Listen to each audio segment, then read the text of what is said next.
Greetings, YouTube. At one time, Ellis Island was one of the main entry points for immigrants into America. And my family came through Ellis Island. In fact, that's how we ended up with my last name. It was a much larger name, and then the people at the Ellis Island were like, no, that's too long, and went punk, and that's how we ended up with a shorter name. And no, I'm not going to tell you what that name is.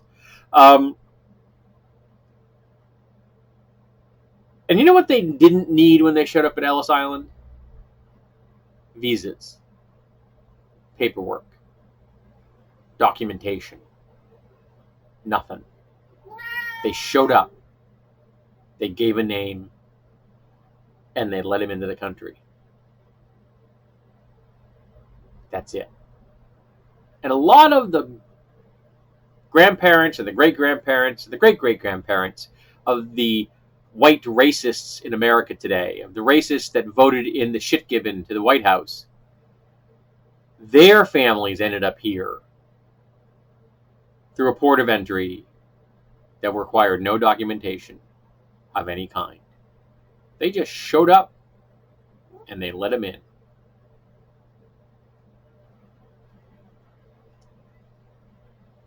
And now those descendants of those folks that just waltzed in, sometimes the stowaways, just waltzed in to the United States of America, want to make sure that no one else gets to come in.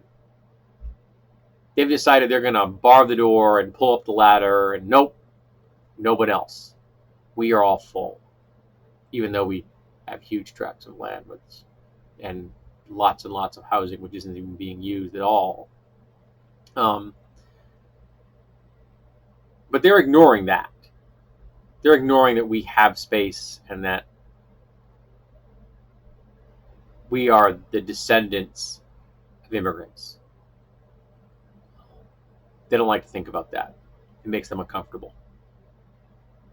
They think about their own family histories, which they've been doing everything they can in their power to ignore. Maybe their grandparents and parents are racist as well. Not a hard thing to imagine. Racism doesn't just spring out of nowhere. I was raised by a racist who had been raised by a racist. And I'm not a racist. And in fact, my father isn't a racist anymore either. His father died as one. People can grow and change, just like nations can grow and change. Sometimes they grow for the better, and sometimes they grow for the worse. And if someone was raised as a racist and they are still cleaving to that ideology, well, they've grown for the worse. A nation that's forgotten its own heritage, a nation that's forgotten where its members came from, is also grown for the worse.